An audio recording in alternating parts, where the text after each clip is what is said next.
Bismillahirrahmanirrahim. Baik, kita masuk ke pembahasan tutorial wudhu. Bagaimana tutorial wudhu yang benar? Sebelum kita masuk ke tutorial wudhu, kita harus mengetahui terlebih dahulu apa dalil pensyariatan wudhu dalam Islam. Termaktub dalam Al-Quran surat kelima Al-Maidah ayat ke-6, posisi paling kiri sebelah atas. Allah Subhanahu wa taala berfirman, A'udzu billahi minasyaitonir rajim. Ya ayyuhalladzina amanu idza kumtum ilas salati faghsilu wujuhakum wa aydiyakum ilal marafiq wamsahu bi ru'usikum wa arjulakum ilal ka'bayn. Al-ayah. Ini adalah dalil pensyariatan wudu dalam Islam. Lantas, bagaimana tutorial wudu yang benar dalam Islam? Mari simak video berikut ini. Teman-teman semuanya, kita masuk ke tutorial wudhu. Bagaimana tata cara wudhu yang benar? Mari kita simak video berikut ini. Baik, yang pertama niat ya. Niat ini perlu kita bacakan di dalam hati. Ya, nama itu wudhu lillahi ta'ala. Di dalam hati, kemudian dibuka kerannya sedikit, sunnahnya sedikit ya. Jadi dia terlalu boros untuk membuang airnya. Kemudian membaca basmalah, bismillah, dan gosok-gosokan jari jemari kita. Kemudian kumur-kumur.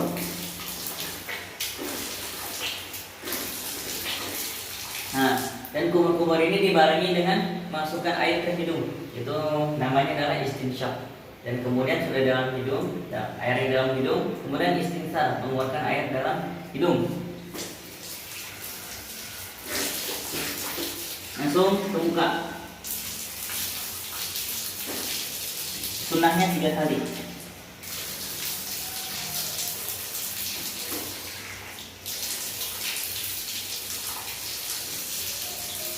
Kemudian tangan 3 kali sampai dengan siku.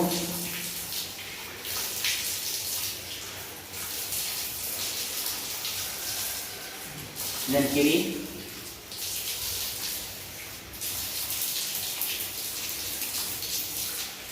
Kemudian di bagian rambut ini cukup diusap dari ujung kepala. Kemudian diambil lagi airnya. Kemudian ke kuping. Jempol ini di belakang telinga. Dan kemudian jari telunjuk ini masuk ke dalam telinga untuk membersihkan bagian dalam dan bagian luar. Seperti ini. Kemudian ke kaki. Daki sampai dengan mata kaki yang wajib, dan sunnahnya bisa melebihkan.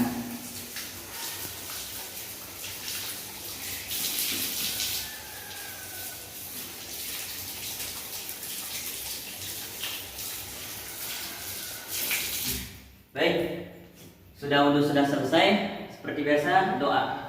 Asyhadu an la ilaha illallah wahdahu la syarika lah wa asyhadu anna Muhammadan abduhu wa rasuluh. Allahumma ja'alni minat tawwabin wa ja'alni minal mutatahhirin. Ya. Dan apa faedah yang bisa kita dapatkan dari wudu ini? Bagaimana Rasulullah SAW bersabda, "Man tawadda'a fa ahsana wudu'a, kharajat khatayahu min jasadihi hatta takhruja min tahti azfarihi." Barang siapa yang wudu kemudian membaguskan wudunya, maka keluar dosa-dosa yang berbarengan dengan air yang telah kita wudu tadi. Semoga bermanfaat apa yang bisa saya sampaikan. Kurang lebihnya. Bismillahirrahmanirrahim. Baik, kita masuk ke pembahasan tutorial tayamum. Apa landasan kita diperbolehkan untuk tayamum? Di sini dalam kitab At-Tadhib fi Adillat Matan Al-Ghaya wa Taqrib Al-Masyhur bi Matan Abu Syuja' fi Al-Fiqhi Asy-Syafi'i. Syarat tayamum ada 5, yaitu yang pertama ada uzur, baik karena perjalanan atau sakit. Yang kedua, masuk waktu sholat. Yang ketiga, telah berusaha mencari air tetapi tidak dapat. Yang keempat, ada air tetapi sulit untuk menggunakannya karena air yang tersedia hanya sedikit dan dibutuhkan untuk minum manusia ataupun hewan. Yang kelima, tersedia tanah yang suci yang mengandung debu. Jika bercampur dengan kapur atau pasir, maka tidak cukup.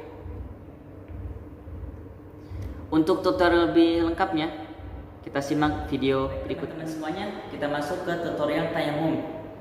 Sebelum kita masuk ke tutorial tayamum, kita harus mengetahui terlebih dahulu apa rukun tayamum, apa sunnah tayamum, dan apa pembatal-pembatal tayamum. Yang pertama ada rukun tayamum. Rukun tayamum dalam kitab At-Tadhib yang telah tadi saya bacakan itu ada 4. Yang pertama adalah niat.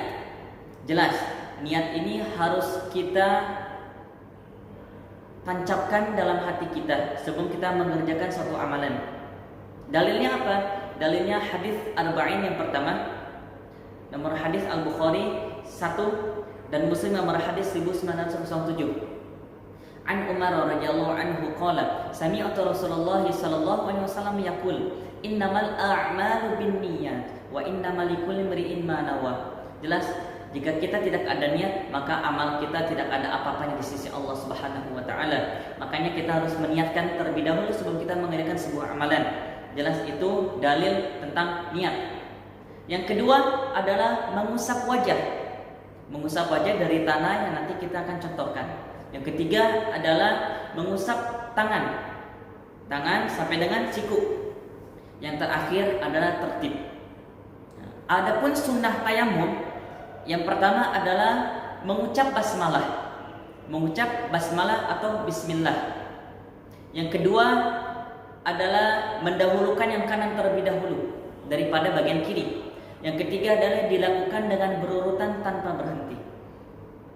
Adapun pembangunan tayamum, yang pertama adalah semua sesuatu yang membatalkan wudhu maka sama hukumnya dengan membatalkan tayamum. Yang kedua adalah melihat air ketika tidak sholat. Maksudnya apa? Jika kita tayamum, jika saya tayamum sebelum waktu zuhur contohnya, sebelum waktu zuhur, 5 menit sebelum sholat zuhur, ternyata saya melihat ada air, maka otomatis tayamum kita batal. Tayamum kita batal. Yang ketiga adalah murtad. Jelas, murtad ini menghanguskan semua amalan kita dari mulai balik sampai dengan kita murtad. Na'udzubillahi min dzalik. Baik, untuk lebih lengkapnya kita masuk ke tutorial tayamum. Baik, teman-teman semuanya, kita masuk ke tutorial tayamum. Setelah kita sudah mencari kemana-mana, tetap tidak ada air, maka Allah Subhanahu wa taala memberikan keinginan kepada kita untuk bertayamum. Adapun tutorial tayamum adalah sebagai berikut. Yang pertama, sunnah tayamum pertama yang telah tadi saya bahas ada membaca basmalah, bismillah. Baru kita tepuk tangan kita ke tembok atau ke tanah. Baru kita tengadahkan tangan kita. Di sini ada 2 versi. Versi yang pertama adalah langsung kita mengusap ke wajah. Jika partikel debu atau tanah tersebut halus, jadi nyaman untuk wajah. Atau yang kedua, boleh kita tiup terlebih dahulu. Bisa jadi ada partikel yang kasar. Bisa kita tiup terlebih dahulu, baru kita usapkan kepada wajah kita. Sama dengan wudu, cuma hanya sekali. Kemudian boleh kita ke tembok lagi, baru kita ke tangan. Sunnahnya kanan dulu kan, yang tadi saya bacakan, kanan sampai dengan siku. Sekali saja. Sudah. Alhamdulillah, tayamum yang telah tadi saya tutorialkan sudah beres. Mudah kan? Itulah kemudahan yang Allah Subhanahu wa taala berikan kepada kita. Semoga apa yang bisa saya sampaikan bermanfaat bagi teman-teman semuanya. Kurang lebihnya mohon maaf.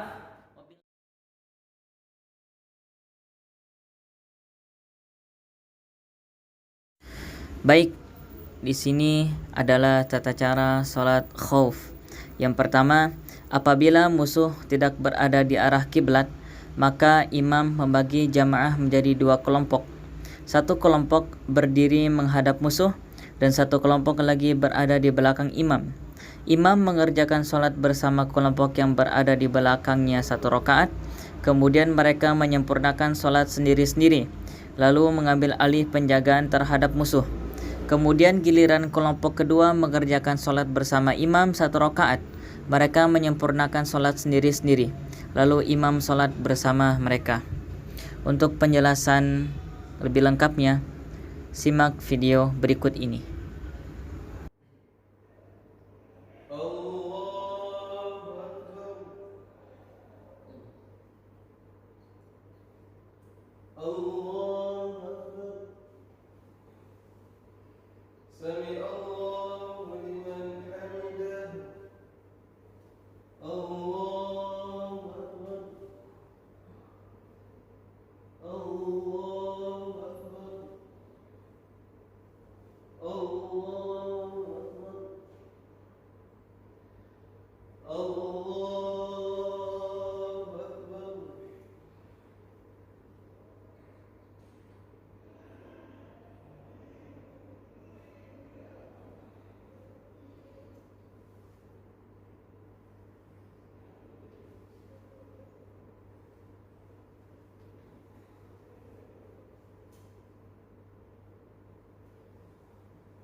Assalamualaikum warahmatullahi.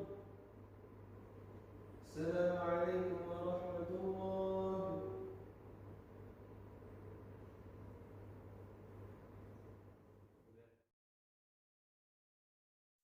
Baik, di sini adalah tata cara sholat khauf yang kedua. Apabila musuh berada di arah kiblat, maka imam membentuk jamaah menjadi 2 shaf dan dia mengerjakan sholat bersama mereka. Jika imam sujud, maka 1 shaf ikut sujud bersamanya, sedangkan shaf kedua berdiri menjaga mereka. Jika imam bangkit dari sujud, maka shaf kedua sujud dan segera menyusulnya. Untuk penjelasan lebih lengkapnya, simak video berikut ini.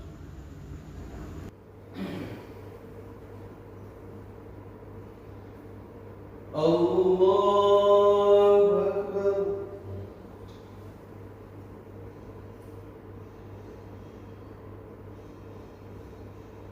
Allahu Akbar. Sami Allahu liman hamidah. Allahu Akbar.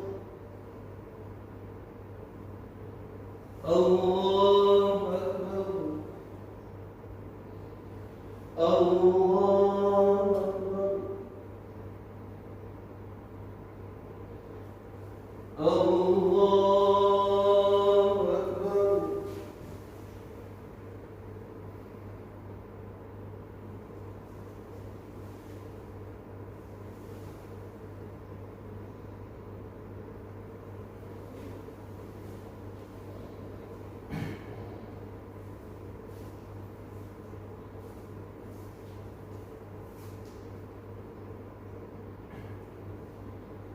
الله أكبر سمع الله لمن حمده الله أكبر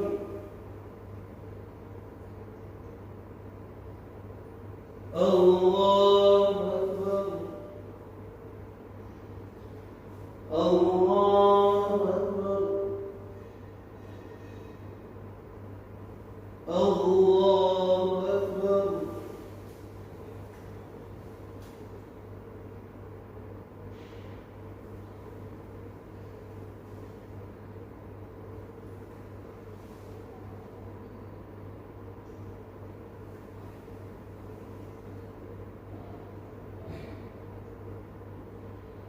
السلام عليكم ورحمة الله. السلام عليكم ورحمة الله.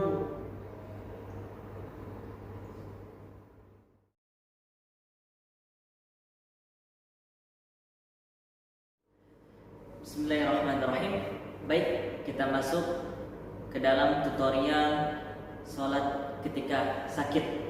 Nah, di sini saya mencontohkan bagaimana seseorang sakit dalam keadaan duduk tetap diwajibkan untuk sholat. Baik, kita mulai tutorialnya. Yang pertama, seperti biasa, kita ketika ingin melakukan sesuatu atau ini dalam konteks sholat, maka seperti biasa kita harus meniatkan dalam hati kita, sebagaimana yang tercantum dalam hadis arba'in yang pertama tentang niat. Setelah kita niat, seperti biasa kita sudah wudu atau tayamum untuk memudahkan kita jika kita tidak bisa kemana-mana atau sesuatu hal yang tidak bisa terkena air, maka tayamum diperbolehkan. Baik, sudah bersuci, sudah niat, maka kita takbir seperti biasa. Allahu Akbar. Seperti biasa. Baca basmalah, Al-Fatihah, kemudian surat-surat tertentu. Sudah itu, kita masuk ke ruku'. Allahu Akbar. Nah, posisi ruku' ini agak sedikit ke bawah,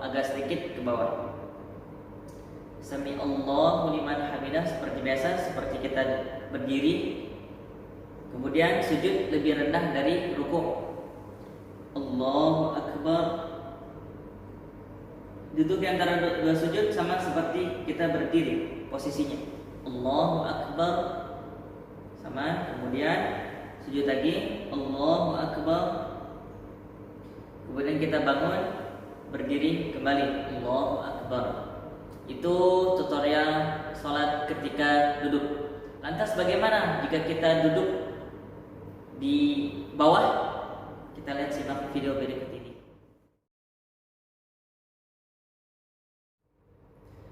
Baik teman-teman semuanya, kita masuk ke tutorial sholat ketika sakit. Tadi saya sudah mencontohkan bagaimana sholat ketika sakit duduk di atas kursi. Nah, di sini saya mencontohkan bagaimana sholat duduk ketika di atas kasur. Nah, di sini ada dua cara. Yang pertama bisa sila seperti ini, ataupun diselonjorkan kakinya senyaman kita. Di sini saya mencontohkan diselonjorkan kaki saya. Seperti biasa, sebelum kita sholat kita harus bersuci terlebih dahulu, baik itu dengan wasilah wudu ataupun tayamum. Jika ada sesuatu penyakit dalam diri kita yang tidak bisa terkena air, maka Allah Subhanahu wa taala memudahkan bagi kita. Apa itu? Untuk bertayamum. Jika wudu atau tayamum sudah dikerjakan, baru kita niat untuk melakukan sholat, baik itu sholat subuh maupun sampai sholat isya. Posisi kita seperti ini, kemudian kita sudah niat, kemudian takbir. Allahu Akbar. Posisinya tegak, kemudian baca doa iftitah, kemudian basmalah, Al-Fatihah, dan surat tertentu. Setelah itu dibacakan semua, maka kita takbir untuk ruku'. Allahu Akbar. Posisi ruku' lebih rendah sedikit dari tadi berdiri. Kemudian i'tidal, Sami Allahu liman hamidah, posisinya sama seperti tadi kita berdiri. Kemudian ketika posisi sujud itu lebih rendah dari posisi ruku'. Allahu Akbar, Subhana rabbiyal a'la 3 kali. Kemudian duduk di antara 2 sujud, Allahu Akbar. Nah, posisinya tetap tegak seperti tadi kita berdiri. Kemudian sujud kembali, Allahu Akbar. Kemudian berdiri, Allahu Akbar seperti biasa. Adapun ketika tahiyat, posisinya sama seperti ini. Ya, sama seperti kita tahiyat, asyhadu an la ilaha illallah sampai seterusnya. Kurang lebihnya seperti itu tutorial ketika kita sholat sakit. Semoga apa yang saya sampaikan bermanfaat. Kurang lebihnya. Baik, bismillahirrahmanirrahim. Kita masuk ke pembahasan bagaimana tata cara membersihkan najis. Baik itu najis mukhaffafah, najis mutawassithah maupun najis mughalladhah. Yang pertama saya akan menjelaskan bagaimana tutorial tata cara menghilangkan najis mukhaffafah. Najis mukhaffafah ada 3 syarat jika itu najis mukhaffafah. Yang pertama, bayi kecil laki-laki. Dan yang kedua, bayi kecil tersebut baru berkurang umurnya 2 tahun. Yang ketiga, bayi tersebut masih meminum air susu ibu atau ASI dan belum makan sesuatu apapun. Nah, saya mencontohkan di sini contohnya kita menggendong bayi laki-laki yang kurang berumurnya 2 tahun. Ternyata tiba-tiba bayi tersebut kencing. Nah, di daerah tangan kita contohnya. Bagaimana tata cara menghilangkan najis tersebut? Tata caranya adalah cukup memercikan, bukan diusap, tapi cukup memercikan kepada daerah yang terkena najis tersebut. Contohnya najis tersebut ada di daerah sini. Nah, maka cukup bagi kita untuk memercikan air tersebut di daerah najis tersebut, mukhaffafah tersebut. Nah, sekian tata cara menghilangkan najis mukhaffafah.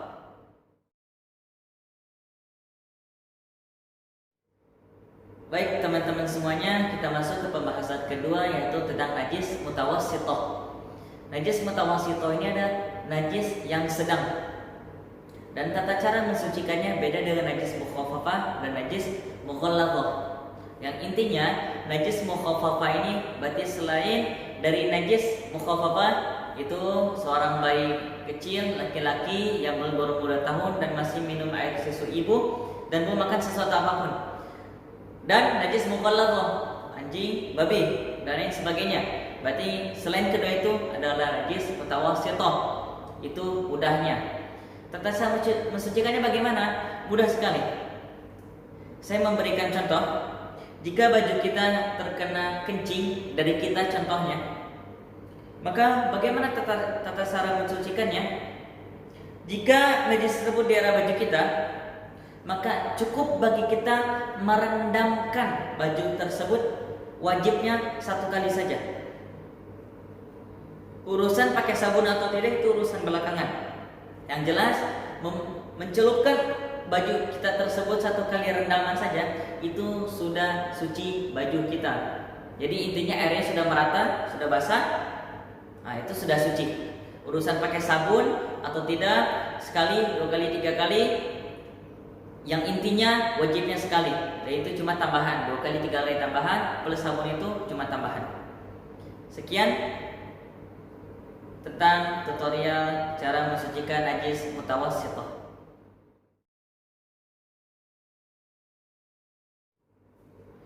Baik teman-teman semuanya, kita masuk ke pembahasan terakhir yaitu pembahasan tentang najis mughalladhah. Najis mughalladhah ini ada 2. Yang pertama anjing, dan yang kedua adalah babi. Nah, saya memberikan contoh jika baju kita terkena liur anjing. Nah, bagaimana tata cara mensucikannya najis mughalladhah ini? Pertama, kita hilangkan air liur tersebut, ya sesuai dengan kemampuan kita. Kemudian kita masukkan ke dalam ember, ya diisi dengan air. Kemudian kita cuci selama 7 kali. Dan itu sudah termasuk ada tanah Ya, jadi ada tanah untuk mensucikan bakteri dari air liur atau najis mughalladhah tersebut. Ya, karena tanah mempunyai partikel-partikel yang bisa menghilangkan zat tersebut. Jadi dilakukan sebanyak 7 kali, kemudian dibersihkan. Habis itu sudah najis mughalladhah kita sudah insyaallah sudah hilang. Kurang lebihnya mohon maaf. Mudah-mudahan apa yang bisa saya sampaikan bermanfaat bagi kita semua. Wabillahi taufiq wal hidayah. Wassalamualaikum warahmatullahi wabarakatuh.